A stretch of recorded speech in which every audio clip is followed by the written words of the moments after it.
And I have already communicated with Mark, and to say to Mark, thanks for, he did a great job last week.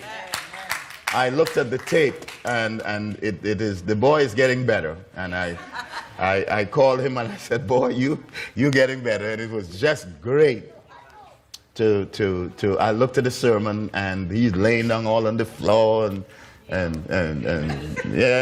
having a good time. And do you want to get well? And it was just really, really great. And we'll always have Mark. Mark just is in love with this place. He really is. I don't know what you all did to Mark, but he just is addicted to this place. And so it's just a joy. The question that we are dealing with today, Ariana read in the scripture. The question we are dealing with is the question that Jesus asked of Peter. Do you see this woman? That's the question. Do you see this woman? That's the question. A very interesting story. And it is the story of the woman of the Pharisees who invited Jesus to a feast. And they invited Jesus to the feast, and Jesus is there, and they are all sitting down enjoying. And sitting down is really an inappropriate word to use, because they never sat down to eat. And that's not the way. They really, as Mark was last week, they really lay prostrate to eat. They would lay down on their left, and that's the way they would meet in a room, and there would be a big bowl of food in the middle, and all of them would lay down on their left side and put their head on their left hand, and they would eat with their right hand, and their feet will be, they would just lay down kinda and reach for the food. So right around you would see, when you walk in the room, all you would see is a whole bunch of feet. You know how they do it, Barbara. And here they are. And the Pharisees who invited Jesus, there they are, and Jesus is there eating and conversing and talking. And there is this woman of ill repute. Here is a prostitute that happens to come in the room. And when she comes into the room, she sees Jesus. And she comes over to Jesus. And as she is coming to Jesus, all the Pharisees in the room are saying, oh my God. She's not. And she eases her way over to where Jesus is. And as she eases her way over to where Jesus' legs are stretched out and his feet are there, and she reaches down into her bag, and she takes out some precious ointment, and she begins to massage the feet of Jesus. She is massaging the feet of Jesus with this ointment, this very expensive ointment. And as she is massaging the feet of Jesus, all the Pharisees are saying, he ain't no prophet, because if he were a prophet, he would know that she's a prostitute. And here she is, playing with his feet, massaging his feet. And she began to cry as she's massaging his feet, and the tears are rolling down onto the feet of Jesus. And she takes her hair and she wipes the feet of Jesus. And everybody is saying, no, Master, don't do that. She is a prostitute. And in the midst of that, Jesus has a conversation with Peter. And Jesus says, Peter, I thought by now you would get it. But you don't. And he says to all of them, there are two people that owed someone a whole bunch of money. They owed the bank a whole lot of money. One of them owed $500 and one of them owed $1,000. And the banker decided to forgive both of them. And when the banker forgave both of them, they both of them said, thank you very much. And they leave. And Jesus' question was, which one of them ought to be more grateful? And Peter says, I guess it's the one who owed $1,000. That's when Jesus looked, and Jesus says, Peter, do you see this woman? What a question. It's like the question last week. It's a dumb question. I would have said to Jesus, if I'm sick and Jesus comes to me and asks me, do you want to get well? I'd say, what do you think I'm here for? My good looks? Do you want to get well? No, watch your mouth, Barbara. Watch your mouth. Watch your mouth.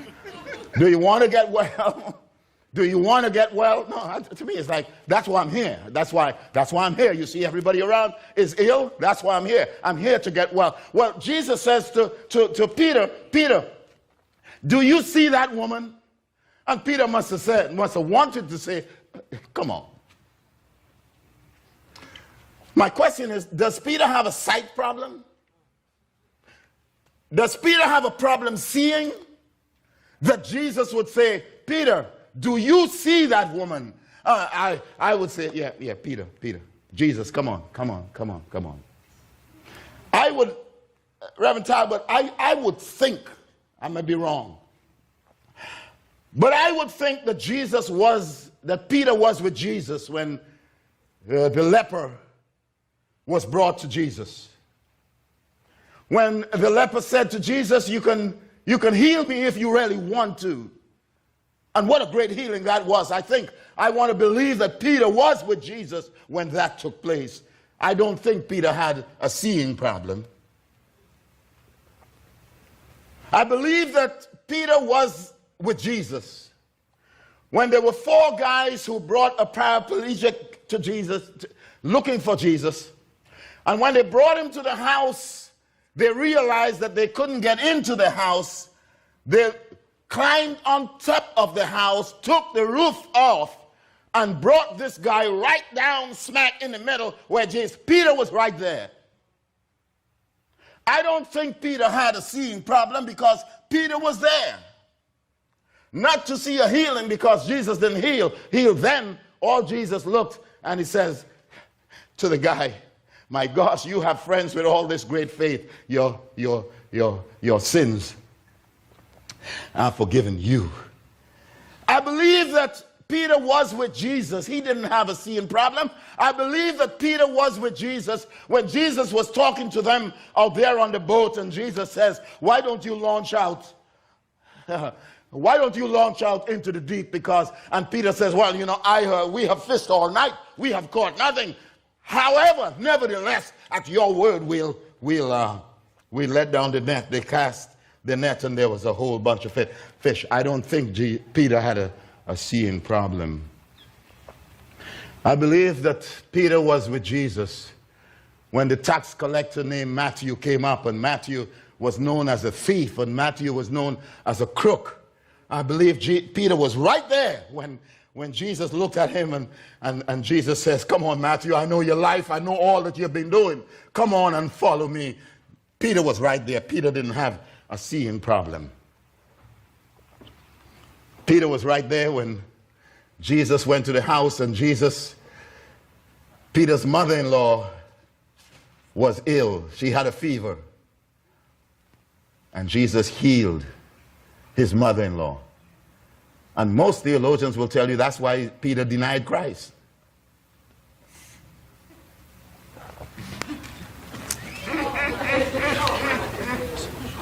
Not really. I don't think Peter had a seeing problem. Peter saw all that Jesus was doing. He saw the miracles. He knew that Jesus could do all things. Peter did not have a seeing problem. But here in this instance, Jesus looks at Peter and says, Peter, do you see that woman? What did that question really mean? Do you see that woman? I believe that Jesus said to Peter, do you see that woman? Because Peter had a seeing problem, like most of us. Over in Mark's Gospel, in chapter 8, there's a great miracle. When you get home, read that story. There's an interesting story where it's the only time when Jesus messed up in working a miracle. So they thought. Because Jesus performed a miracle on the man that was blind. And when Jesus performed the miracle, the man thought Jesus was finished. And Jesus looked at him and Jesus says, could you see? He said, yeah, I can see, but all them people look like trees to me. I ain't really seeing. All that means is that Jesus, I know you gave me my sight, but you didn't finish the miracle. And Jesus performed that, and Jesus says, you can see now. And he says, yeah, I'm seeing, but I don't know. I'm looking out there, and all those people look like trees. And Jesus says, no, I gotta touch you again. And Jesus touched him again.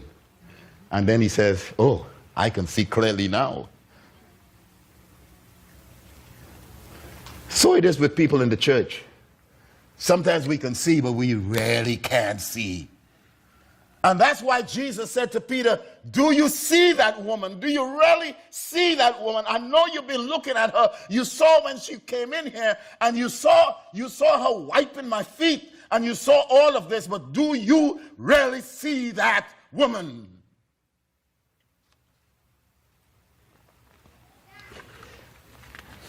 I believe Jesus had something in mind when he said, do you see that woman?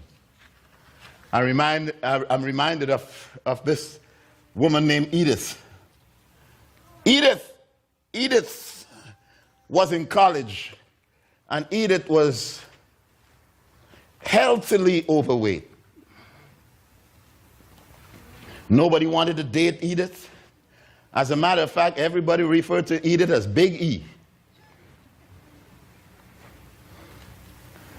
20 years old, but everybody refer to her, you know, Big E. And everybody laughed at Big E, and they would have their dances, and nobody wanted to go anywhere with Big E. Nobody was whispering to her sweet little nothings in her ear.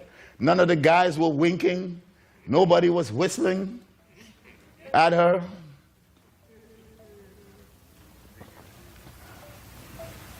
Georgina? Georgina was great. She passed by the office today and I whistled. And she refused to look back. She wouldn't even look back. That's good. I was just making sure you understand what kind of man we have in church. But Big E, everybody called her Big E until the summer came. And when summer came, Big E disappeared. Nobody knew where Big E went. But when school resumed, there was Edith. Nobody called her Big E no more. But she came into school, and now all the guys were whistling. All the guys wanted to date. All the guys were looking at her, and all the guys were sending her little notes because she was no longer Big E. She was something to behold. And she said to a friend, all of those people who are trying to date me right now, they don't want to date me because who I really am. But this is me. I've always been this person. They just never saw this person. But this was always bottled up inside of me. But they didn't see that, and it is the same problem we have in the church. We don't really see people for who they really are. But God would say to all of us, do you see that woman? Do you really? So here are some reasons that I think Jesus was saying to Peter, Peter, do you see that woman? Because I believe Peter joined in with the crowd, and all of them were saying, that's a prostitute. She's playing with your feet. That's a prostitute. And Jesus said, do you really see her? Because in church, we have a seeing problem. We have an eye problem in church. We are just like Moses and the 10 spies. And we are just like those spies because 2 of them came back with a good report. 2 of them came back and Moses says, what did you see? And they says, most of them says, man, we can't go in there. What did you see? We saw, man, we like grasshoppers. We can't go in there. But two of them, Joshua and Caleb, says, I don't care what they saw when they went in, but let me tell you what we saw. And then they pulled out the grapes. And then they said, man, look at this, man, we are. And they says, we are well able to overcome because we know the God that we serve. 10 of them.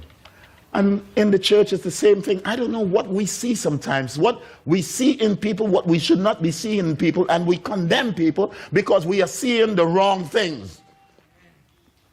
There's another reason why Jesus says, Peter, do you see that woman? And I believe it's this. We are blind to what is most important because we are distracted by things that are not really important.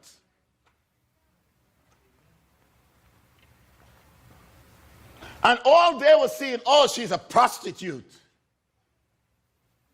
That's not what Jesus was seeing. Jesus was seeing beyond the practice of prostitution. Jesus was seeing beyond that. And Jesus was saying, Peter, what you're reminding me of this woman is not who she really is. And Jesus is saying, do you see her?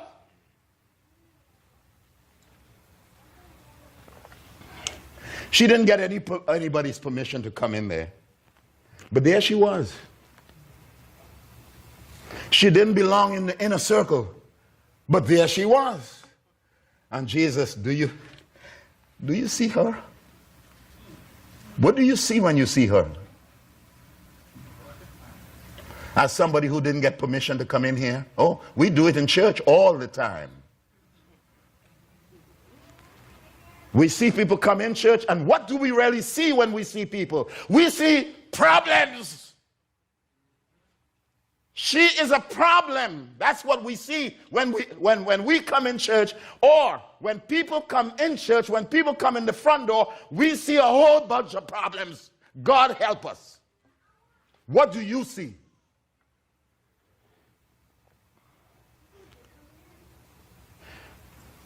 I pray that God would bring us to the place where we see possibilities rather than problems.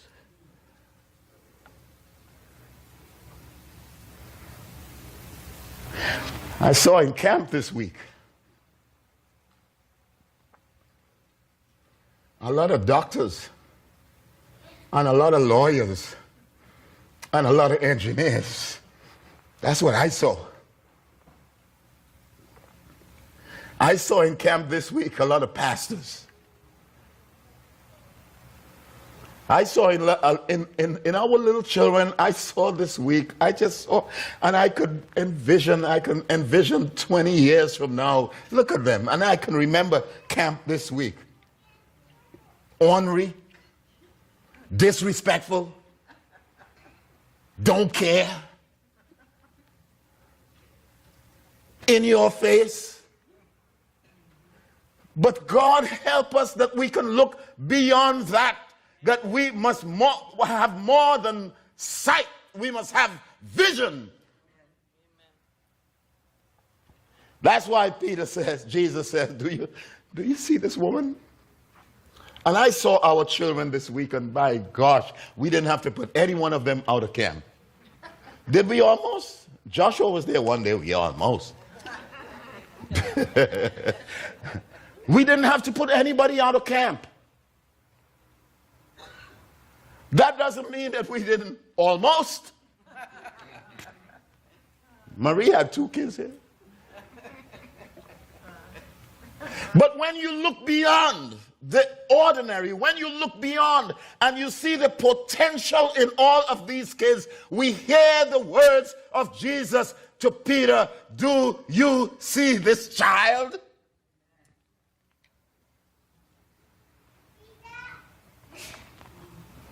And when that happens, we move beyond the pain and the heartaches we get from these children.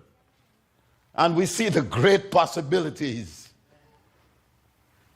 of what Jesus will do and what he has done for all of us. Thirdly, we in the church are blind because we can't see the work of God when the evidence is standing right in front of us. And that's why Jesus gave that little story, and Jesus says, these two people, Jesus was saying, you don't know where that woman came from, and she has been forgiven. You don't even understand that it was just last week she was a prostitute. You just don't understand that it was just last week she was selling her body. But here she is, praising me. Here she is, lavishing this ointment on my feet, and all the other folks can talk about is the fact what she used to do last week.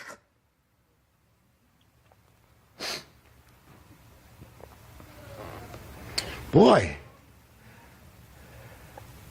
I was preparing a sermon and I almost prayed, Lord, could you send us a whole lot of prostitutes in here? Just to see what we would do and hear people talking about, oh, she come to take my man. That's what we'd be talking about. Do you see her? That's when the drug addict comes in here. Do you see him?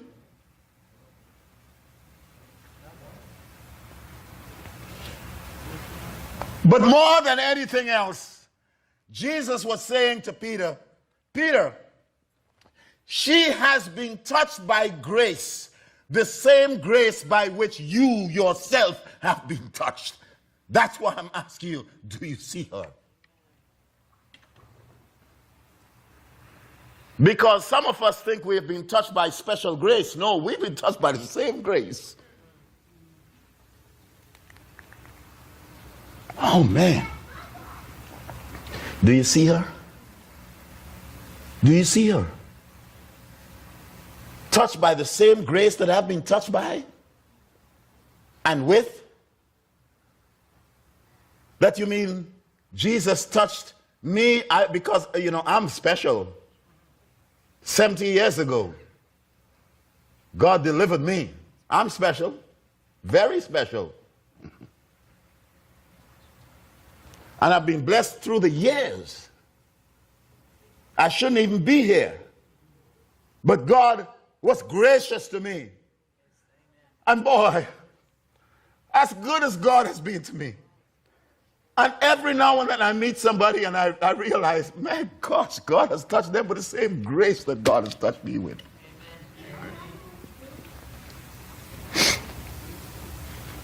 I saw a young man in Trinidad who left the church for 8 years. Was a great pastor in Trinidad and left the church for 8 years. And his wife stayed beside him. Just about 3 months ago, he got back to the Lord through another denomination. And I was with his mother and I said to his mother, what I hate most is that he is back. But why didn't he come back with us? Why did he go with the open Bible? Why did he go somewhere else? He spent 8 years out there, messed around with alcohol, messed around with drugs, and now he's back preaching the gospel. And she said because the Nazarenes, while he was out there, all of them condemned him. All of them said he was a no good, from the district superintendent down. All the pastors had nothing to do with him for 8 years, but talk about him. And it's people from the open Bible that every now and then would give him a kind word. And now that God had broken into him, and now that God has brought him back, he didn't come back to the Nazarenes, but he went somewhere else.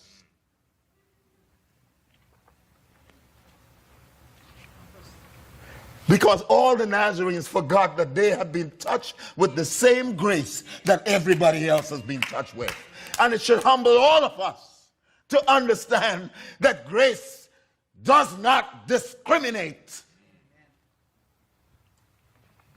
That's why Jesus says, do you see her? She has been touched by the same grace. Peter, you no good.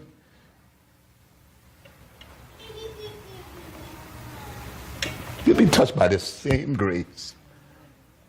Do you see?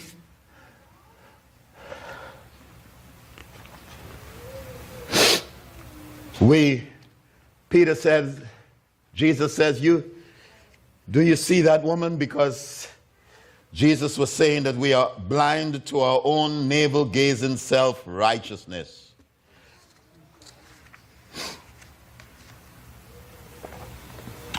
That a very simple definition we had when I got saved way back then. I entered Bible college. The first thing we learned in terms of a definition of grace, that grace is the unmerited favor of God.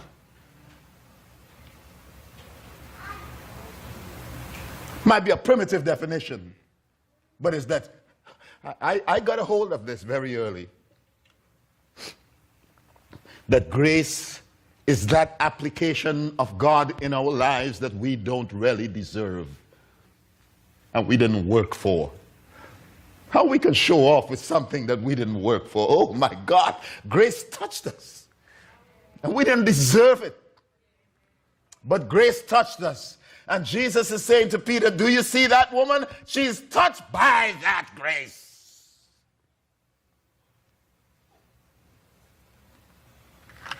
I believe that there are folks who don't want to have anything to do with Christianity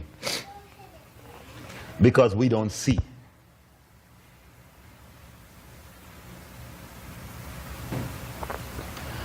I had gone to Community of Hope to become the pastor, but I could never forget.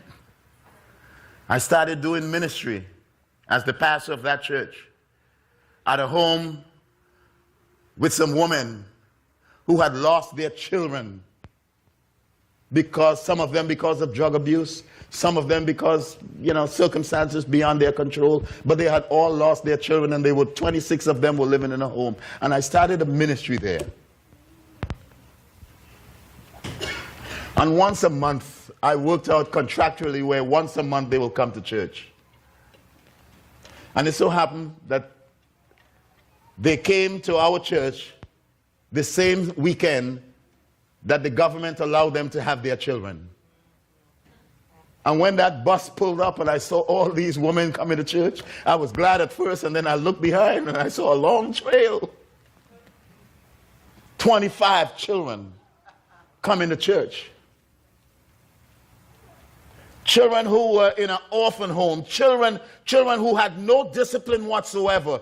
Children, I was working on the mothers. I was trying to get the mothers in church, but it so happened that these mothers had children, and they would only get the children once a month. And as God would have it, it would be the same Sunday that those mothers decided to come to my church. And I heard some of the women say, Pastor, what you going to do about the children? And I said, what are you going to do about these children? And the treasurer of my church looked at me and she says, I don't like children. And I said, I don't like you either.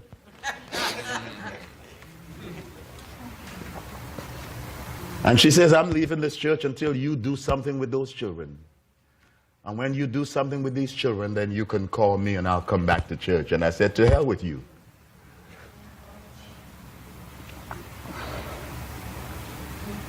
Because God was getting ready to do something in the lives of these children. It so happened that they have, in the lives of these mothers, it so happened that they have children. And the same God and the same grace that have been praying to God, apply grace in the lives of these mothers, is the same God who is able to apply grace in the lives of these little children. And I said, you can go.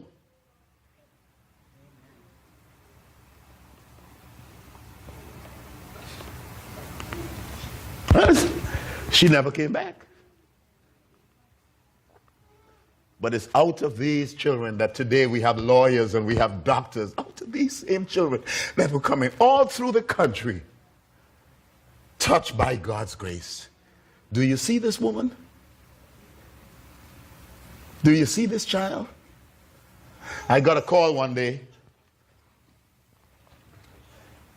from one of the offices in Washington, D.C.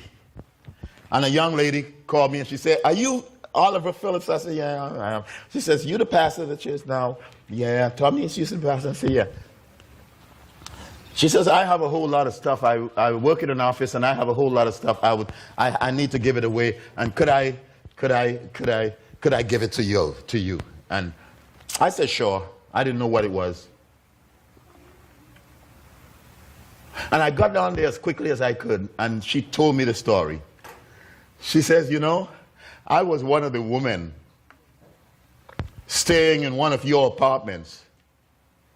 And you know what? Now I'm working in a government office downtown. And I'm not only working in the government office, but I'm the supervisor here.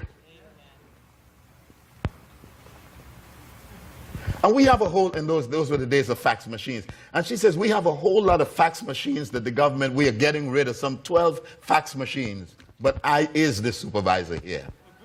I make the decision who gets these fax machines." And I thought of this place that I stayed in some years ago.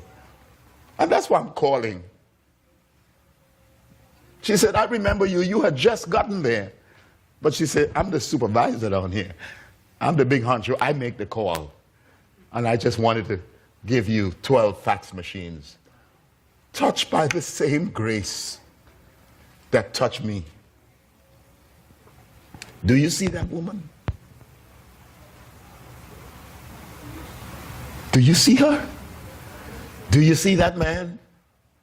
Oh, Jesus, I wish he would ask us the same question. Do you see that person who has just joined this church? Do you see that person who wants to join this church? Do you see that person who wants to be a part of this church? What do you see? Sight is not vision. Oh God, give us more than sight. Give us vision. We would be a different people. Who are these women today? Do you see her? Who is that woman in your life that Jesus would say, "Do you see that woman?" God bring us to the place where we don't see problems, but we see possibilities. Because that's what God saw in all of us. To make a difference in one life. Do you see that? You know the story of the starfish. And it's this one 8-year-old guy on the seashore. And the storm had passed. And all the starfish had washed up on the shore.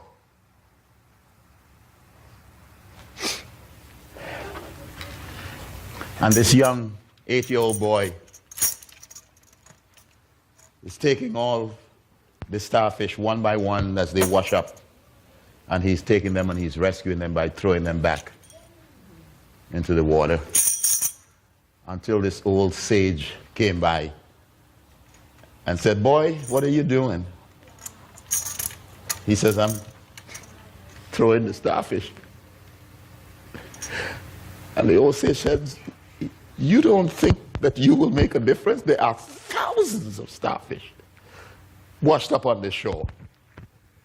You think you can make a difference by throwing these?"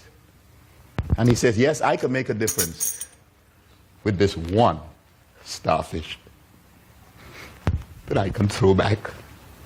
Do you see that starfish? Not the rest that wouldn't make it, but that one. That's what God calls of us. Do you see that one? That you can make a difference in that one life.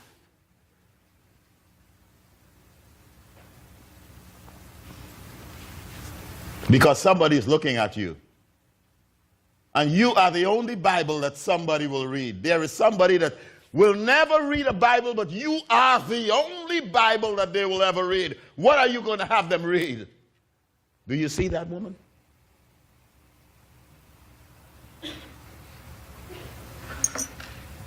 Father, we thank you that you have called on all of us to be disciples, but we mess up so often. And we seem to hear the words of Jesus to us today. Do you see that woman? Do you see that young child? Do you see that man? Could you see that that person is touched by the same grace that has touched you? Oh God, humble us.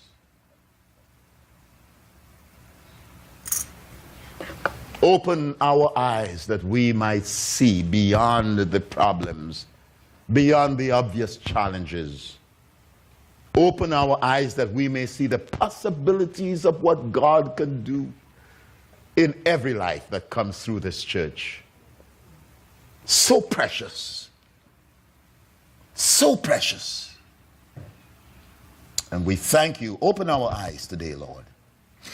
Open our eyes that we might have that vision of tomorrow, not just today. Do you see that woman?